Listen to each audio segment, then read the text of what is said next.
Assalamualaikum warahmatullahi wabarakatuh. Untuk pertemuan kedua kali ini, saya akan menjelaskan terkait dengan gambaran umum studi kelayakan bisnis serta aspek-aspek apa saja yang akan kita pelajari dalam studi kelayakan bisnis. Oke, yang pertama, studi kelayakan bisnis itu sendiri memiliki arti adalah mempelajari secara mendalam tentang suatu usaha atau bisnis yang dijalankan dalam rangka menilainya sebagai layak atau tidak layak usaha tersebut.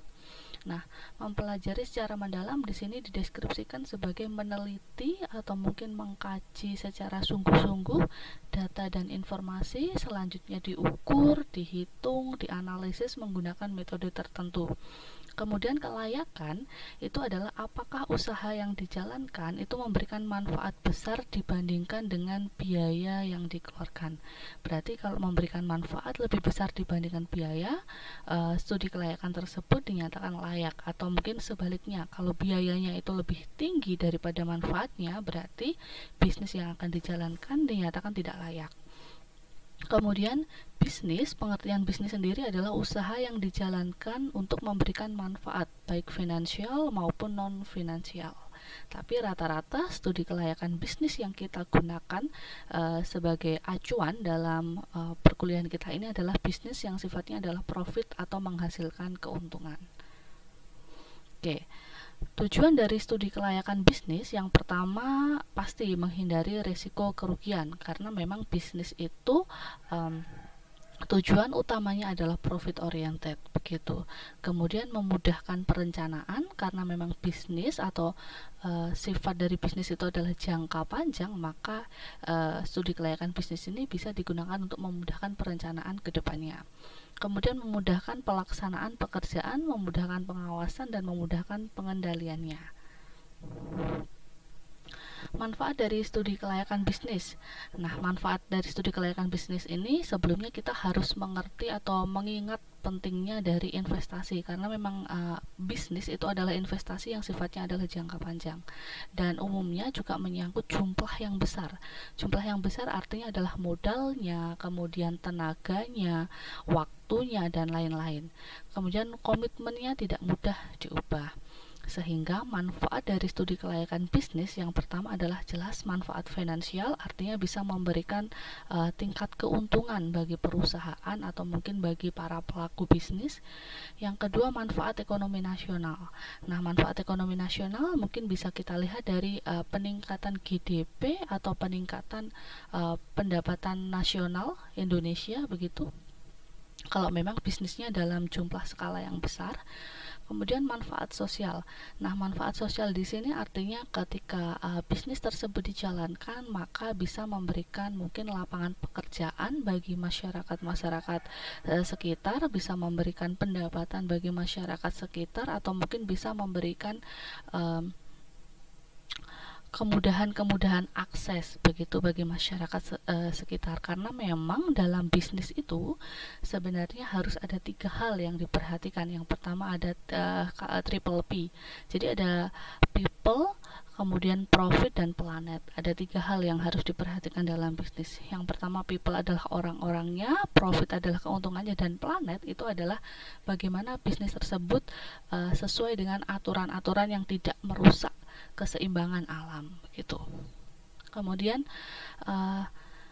SKB tersebut dilakukan tergantung dari faktor besar kecilnya dana investasi, kemudian ada business uncertainty, kemudian ada kompleksitas variabel yang berpengaruh. Oke, ini kompleksitas variabel yang berpengaruh akan kita pelajari di aspek-aspek dalam studi kelayakan bisnis. Oke, kemudian ini adalah hubungan dari pihak yang berkepentingan dalam studi kelayakan bisnis.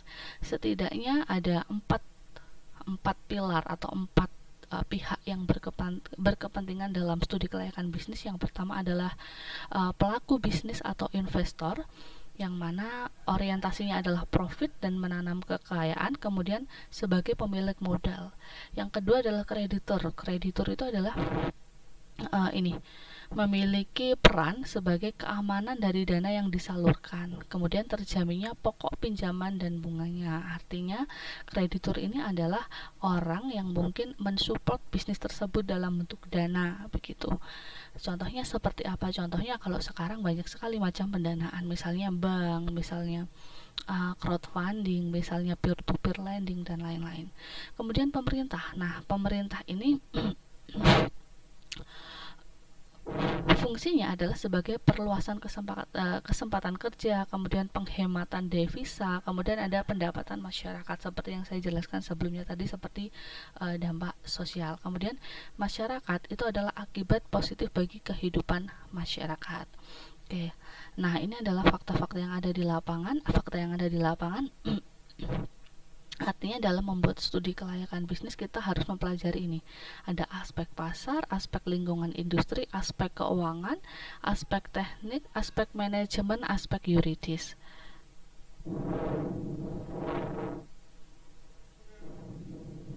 Oke, kemudian kita lanjut selanjutnya. Tips penting dalam studi kelayakan bisnis.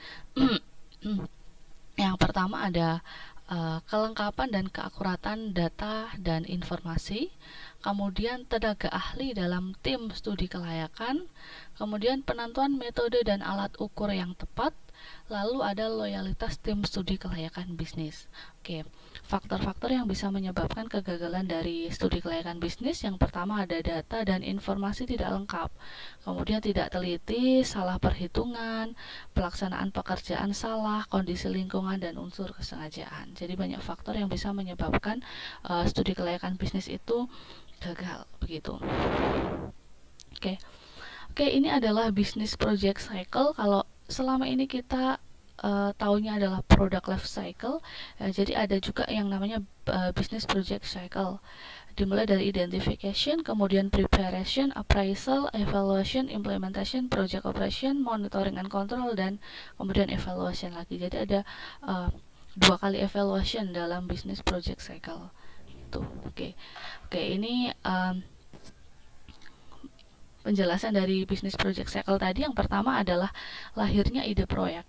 Jadi ide proyek atau lahirnya ide-ide dari sebuah bisnis itu bisa muncul atau bisa dikemukakan dari 3 hal. Yang pertama ada market base, resource base, dan policy business project. Orientasinya adalah regional, nasional, atau global. Misalnya market base business project ini misalnya adalah, kalau sekarang ini kita lihat market dari mungkin masker, atau mungkin market dari hand sanitizer, market dari perlindungan alat kesehatan itu kan sangat meningkat sekali, sehingga market based project itu adalah ide proyeknya didasarkan dari pangsa pasarnya, gitu. Market pangsa pasar yang mungkin sekarang lagi in.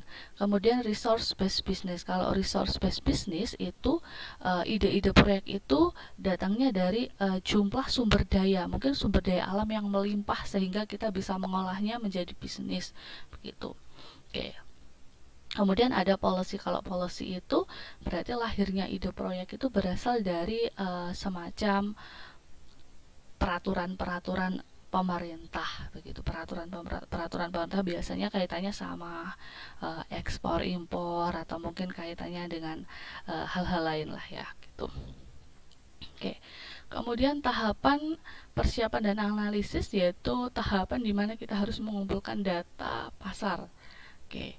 Selanjutnya ada identifikasi proyek bisnis, di mana identifikasinya proyek bisnis ada tadi aspek-aspek dalam studi kelayakan bisnis. Jadi di sini semua aspek itu dinilai. Oke, kemudian tahap penilaian atau appraisal itu ada perizinan pendirian, sumber pembiayaan, pengelola. Kemudian tahap implementasi ada prakonstruksi, masa konstruksi, praoperasi, masa operasi, tahap evaluasi, monitoring, dan evaluasi kinerja dari proyek. Gitu. Oke. Ini adalah tahapan dalam studi kelayakan bisnis. Yang pertama ada pengumpulan data. Pengumpulan data didapat dari mana? Ya didapat dari ke 9 aspek-aspek dari studi kelayakan bisnis. Kemudian data itu diolah, ini data lapangan ya, data primer atau data real yang ada di lapangan. Kemudian pengolahan data, setelah data diolah maka melakukan analisis data. Selanjutnya adalah melakukan pengambilan keputusan. Nah, pengambilan keputusan ini kalau memang hasilnya tidak layak berarti dibatalkan. Tetapi kalau hasilnya layak maka bisa dilanjutkan ke rekomendasi dan pelaksanaan usaha. Begitu. Oke, ini adalah tujuh aspek dalam kajian evaluasi studi kelayakan bisnis. Ada yang pertama adalah aspek yuridis, berarti kaitannya dengan hukum-hukum. Kemudian ada aspek teknis dan teknologis, ada aspek pasar dan pemasaran, aspek finansial, aspek organisasional, aspek persaingan sosial ekonomi, dan aspek kajian SKB. Jadi kalau aspek kajian SKB lebih ke analisis mengenai dampak lingkungan hidup ke lingkungannya. Oke, yang pertama adalah aspek yuridis. Jadi dalam aspek ini hubungannya adalah dengan kelengkapan-kelengkapan dokumen dan persoalan-persoalan hukum, di mana memang di Indonesia sendiri setiap perusahaan yang mendirikan itu harus berbadan hukum begitu. Contohnya apa? Contohnya badan hukum perusahaan itu kan banyak, ada perseorangan, perusahaan negara atau daerah, firma, CV, koperasi, yayasan, dan lain-lain. Nah, setiap pemilik bisnis yang ada di Indonesia maka dia wajib untuk memiliki identitas pengelola bisnis, apakah itu CV, apakah bergerak di bidang PT, firma, koperasi, yayasan, karena memang hubungannya adalah dengan kewajiban-kewajiban dan hak-hak yang nanti akan dilaksanakan begitu, karena memang setiap bentuk dari badan hukum perusahaan di Indonesia ini memiliki kewajiban-kewajiban yang berbeda-beda, contohnya ke dalam kewajiban perpajakannya begitu. Jadi harus jelas hukumnya di awal dan bentuk perusahaannya apa.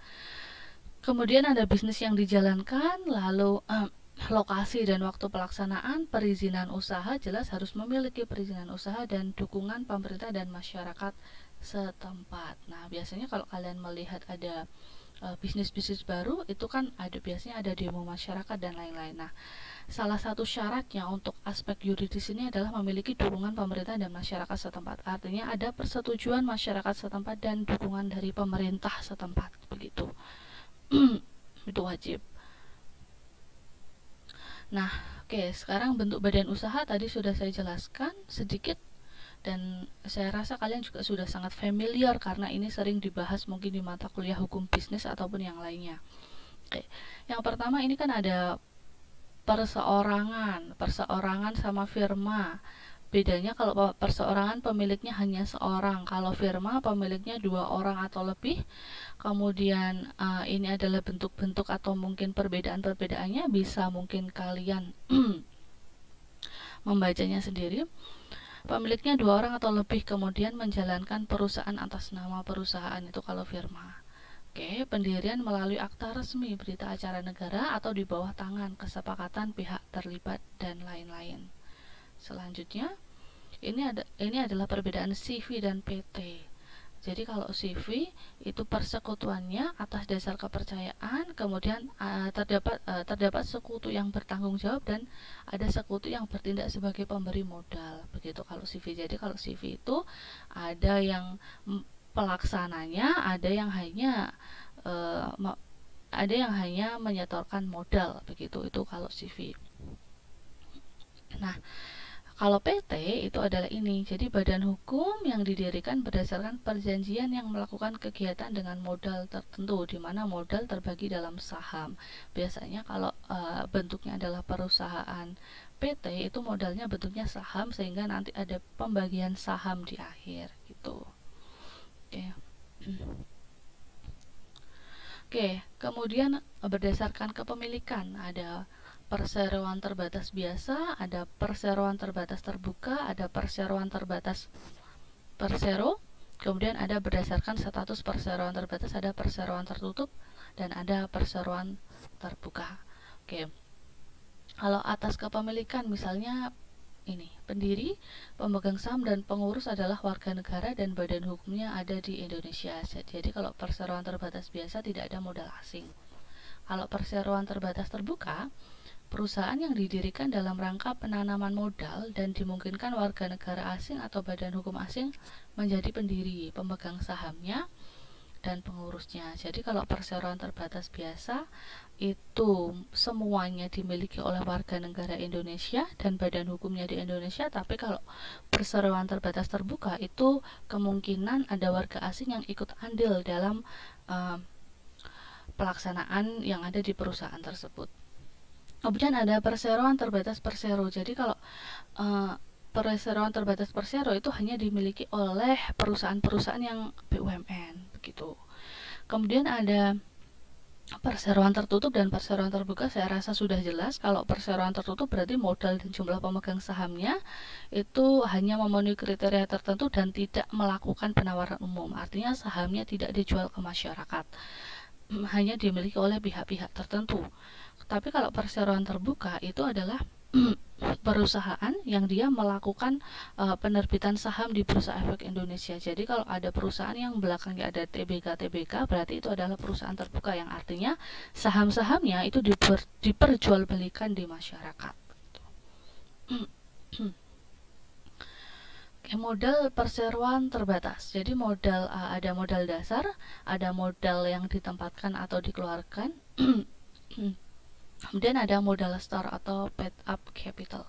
Jadi modal dalam perseroan terbatas dibagi menjadi 3 ini gitu ya. Modal yang tertera dalam akta notaris, kemudian modal yang ditempatkan para pemegang saham, modal ditempatkan minimal 25% dari modal dasar. Kemudian modal store adalah modal yang harus disetor para pemegang saham. Modal yang disetor ini minimal 50% dari modal yang ditempatkan gitu. Jadi ini adalah modal dasar adalah 25% dari modal dasar, sedangkan modal yang setor adalah 50% dari modal yang ditempatkan. Itu modal dari perseroan terbatas, aturan-aturannya. Oke. Tata cara dan persyaratan pendirian PT. Ini kurang lebih seperti ini di aspek yuridis tadi. Jadi pendirinya sekurang-kurangnya 2 orang. Kemudian pendirian dituangkan dalam akta notaris, bahasa yang digunakan adalah bahasa Indonesia karena kita di negara Indonesia, mencantumkan nama PT dalam akta notaris, kemudian pengesahan Menteri Kehakiman, perundang-undangan, dan lain-lain. Modal sekurang-kurangnya adalah 20 juta. Ini adalah modal dasarnya ya, modal dasarnya sekurang-kurangnya 20 juta begitu. Oke.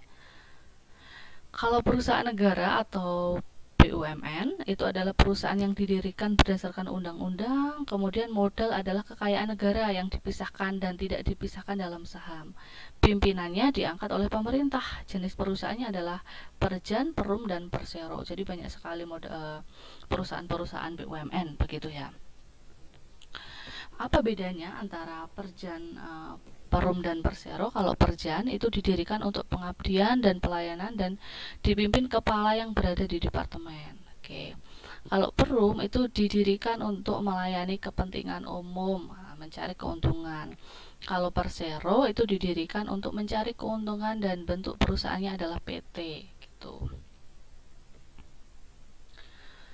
Oke, kemudian ada perusahaan daerah, ada yayasan, ada koperasi, yang mana semuanya juga berbadan hukum. Jadi kalau perusahaan daerah itu perusahaan didirikan oleh peraturan daerah, modal seluruh atau sebagian dimiliki pemerintah daerah. Oke. Kemudian kalau yayasan adalah badan usaha yang tidak mencari keuntungan tetapi sifatnya adalah sosial gitu. Contohnya ya wakaf, hibah, sumbangan, dan lain-lain. Oke. Oke. Oke, yang kedua tadi aspek yuridis sudah, kita ke yang kedua ada aspek teknis dan teknologis. Oke. Aspek teknis dan teknologis ini hal-hal yang dibutuhkan untuk berproduksi yang meliputi hal seperti di bawah ini. Jadi aspek teknis yang pertama ada kebutuhan lahan, peralatan, dan mesin produksi. Kemudian ada bahan yang diperlukan, proses pengadaan dan cara pembayaran. Kemudian ada proses produksi, ada jumlah tenaga kerja yang dibutuhkan, ada tata letak atau layout mesin dan alat, kemudian ada atribut produk seperti desain, fleksibilitas, keamanan, dan lain-lain. Aspek teknis dan teknologi ini hubungannya lebih ke ketika kita mempelajari manajemen operasional. Yang pertama ada lokasi pabrik, skala operasi dan luas produksi, ada proses produksi dan layout, teknologi fasilitas produksi. Yang pertama, faktor dari lokasi pabrik. Faktor-faktor yang kita harus pertimbangkan dari ketika kita memilih adanya lokasi pabrik, yang pertama atau utamanya adalah bahan baku, pemasaran, listrik, air, tenaga kerja, dan transportasi. Sedangkan yang pendukungnya adalah rencana masa depan perusahaan, kemudian perluasan fasilitas layanan, baik layanan keuangan dan lain-lain, kemudian perumahan, harga tanah, peraturan daerah, sikap masyarakat, dan lain-lain. Ini adalah faktor-faktor dari lokasi pabrik. Kemudian metode dalam penilaian lokasi pabrik ada ini sudah penilaian lokasi ini kita pelajari di MO ya, ada kualitatif alternatif lokasi, ada perbandingan biaya, ada metode transportasi. Kemudian metode dalam penentuan luas produksi ada marginal cost, break even point, linear programming. Sedangkan faktor pertimbangan pemilihan teknologi ada jenis teknologi dan lain-lain. Oke, ini tadi ya. Jadi faktor pertimbangan pemilihan teknologi ada jenis teknologi, kemudian sesuai persyaratan, tenaga ahli, bahan baku dan bahan pembantu, dana yang tersedia, informasi keberhasilan teknologi. Oke. Lokasi pabrik, faktor lokasi pabrik ini kita harus mengingat ada bahan baku dan lain-lain. Kita ingat di manajemen operasional, kalau memang produk atau mungkin produk kita itu mudah untuk basi atau mungkin mudah untuk mengalami kerusakan, maka lokasi pabriknya lebih baik didekatkan dengan sumber bahan baku. Kalau misalnya kita adalah produknya based on-nya adalah jasa, misalnya kita mau membuat jasa layanan keuangan, maka lebih baik lokasi pabriknya didekatkan dengan pangsa pasar atau konsumennya. Oke, harus mengingat itu lagi ya. Kemudian di aspek pasar. Oke, sekarang aspek pasar. Aspek pasar ini adalah aspek yang digunakan untuk mempelajari karakteristik konsumen, peluang, dan resiko dalam pasar yang akan dimasuki. Nah, secara spesifik, analisis dari aspek pasar itu meliputi hal-hal sebagai berikut. Yang pertama, analisis kondisi pasar saat ini. Nah, ada perkembangan permintaan dan penawaran produk, perkembangan harga, misalnya 3 tahun terakhir, itu adalah analisis kondisi pasar. Kemudian karakteristik konsumen yang dituju, baik karakteristik demografisnya, usia, tempat tinggal, pekerjaan, pendapatan rata-rata, dan lain-lain. Kemudian jumlah konsumen potensialnya. Konsumen potensial itu adalah konsumen yang kemungkinan akan membeli produk atau mungkin yang menggunakan jasa dari bisnis yang akan didirikan. Kebijakan pemerintah yang terkait dengan usaha. Kemudian, estimasi kondisi pemasaran di masa mendatang. Misalnya kita harus mengestimasi perubahan permintaan dan penawaran. Kita harus mengestimasi dari perubahan selera konsumen.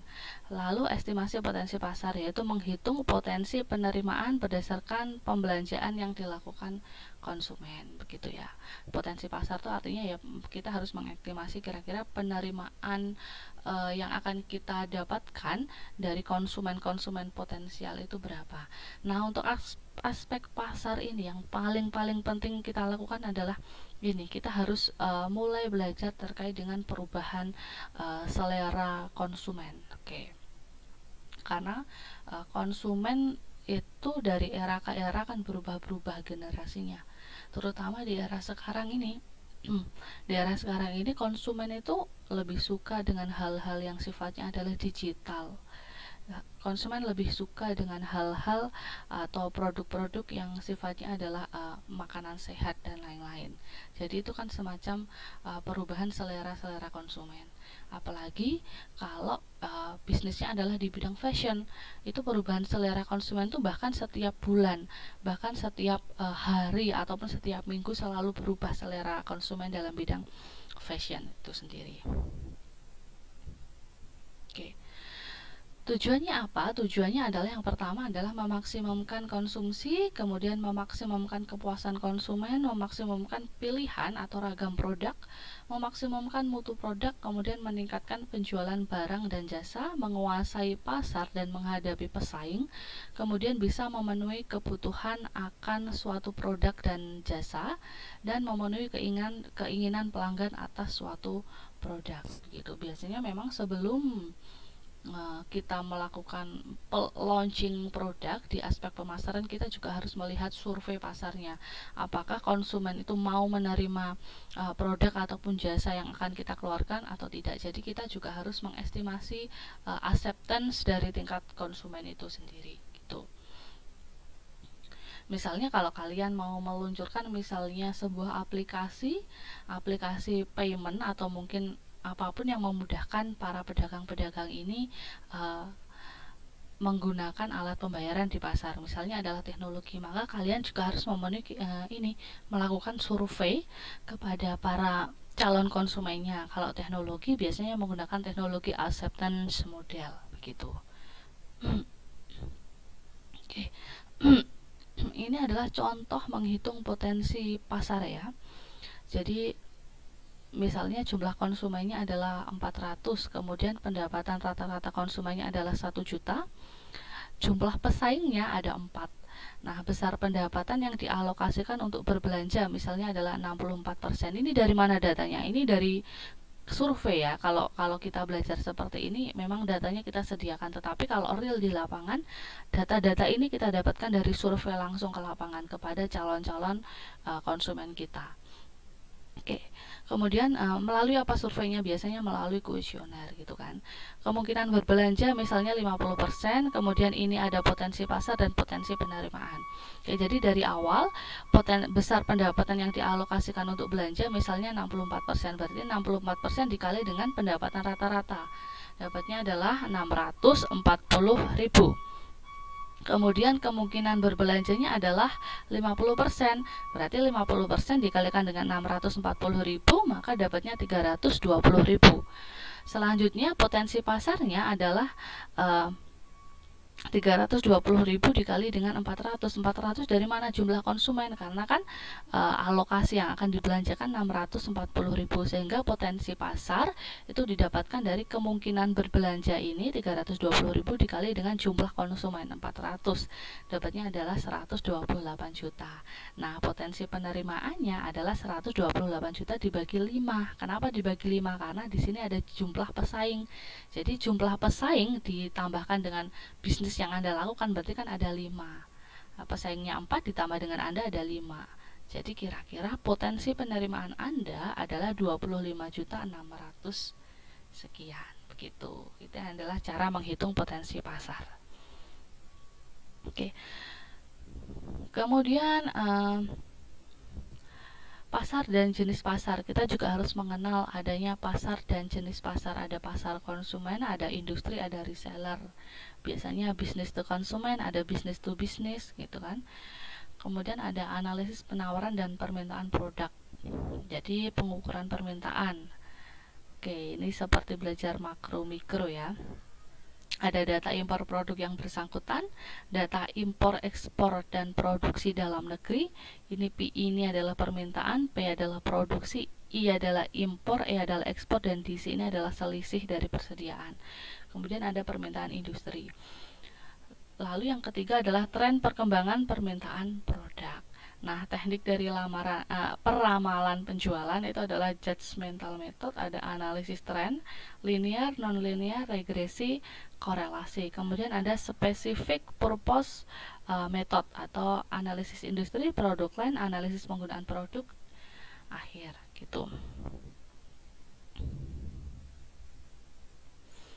Oke. Untuk minggu ini kita sampai di sini. Minggu depan kita akan mempelajari terkait dengan judgmental method, analisis trend, specific purpose method, dan lain-lain. Oke. Assalamualaikum warahmatullahi wabarakatuh.